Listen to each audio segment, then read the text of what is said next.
Hello guides, ನಮಸ್ಕಾರ. ಇಂದು ನಾನು ಹೊಸ ರೆಸಿಪಿಯನ್ನು ತೋರಿಸುತ್ತಿದ್ದೇನೆ. ಹಲಸಿನ ಬೀಜದಿಂದ ಕೋಲ್ಡ್ ಕಾಫಿಯನ್ನು ಮಾಡಿ ತೋರಿಸುತ್ತೇನೆ.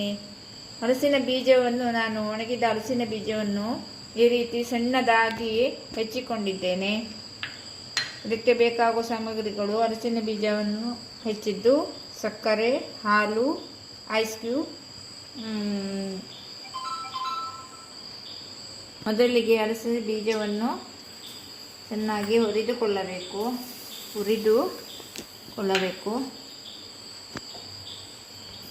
ಸಣ್ಣ ಉರಿಯಲ್ಲಿ ಕೆಂಪಗೆ ಹುರಿದುಕೊಂಡು ಕೊಳ್ಳಬೇಕು. ನೋಡಿ, ಈ ರೀತಿ ಹುರಿದುಕೊಂಡಿದ್ದೇನೆ ಹಲಸಿನ ಬೀಜವನ್ನು. ನೋಡಿ, ಇದನ್ನು ಸ್ವಲ್ಪ ತಣ್ಣಗಾದ ಮೇಲೆ ಮಿಕ್ಸಿಗೆ ಹಾಕಿ ಸಣ್ಣದಾಗಿ ಪೌಡರ್ ಮಾಡಿಕೊಳ್ಳಬೇಕು.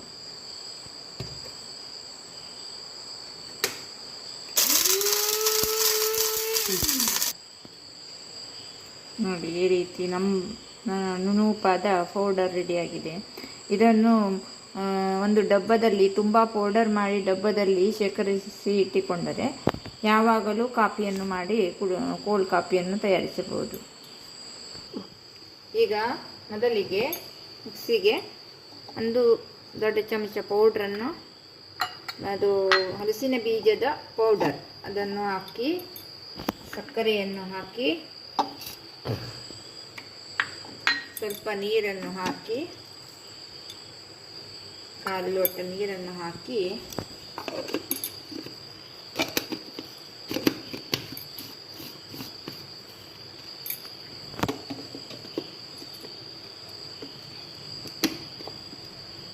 ಮಿಕ್ಸಿಗೆ ಹಾಕಿ. ನೋಡಿ, ಈ ಥರ ಆಗಿದೆ. ಇದನ್ನು ಹಾಕಿ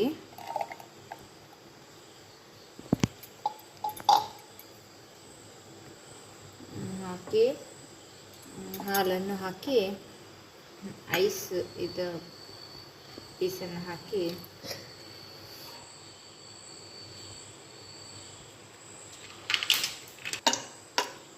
ಐಸ್ ಕ್ಯೂಬ್ ಹಾಕಿ ಹಾಲನ್ನು ಹಾಕಬೇಕು.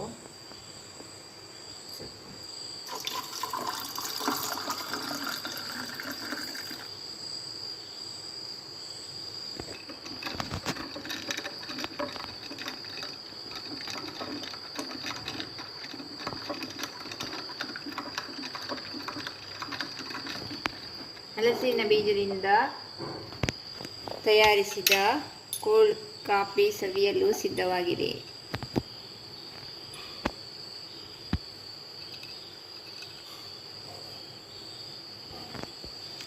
ನೋಡಿ, ಮಾಡಿ ಖುಷಿಪಡಿ. ಧನ್ಯವಾದಗಳು. ಸಬ್ಸ್ಕ್ರೈಬ್ ಮಾಡಿ, ಲೈಕ್ ಮಾಡಿ, ಶೇರ್ ಮಾಡಿ.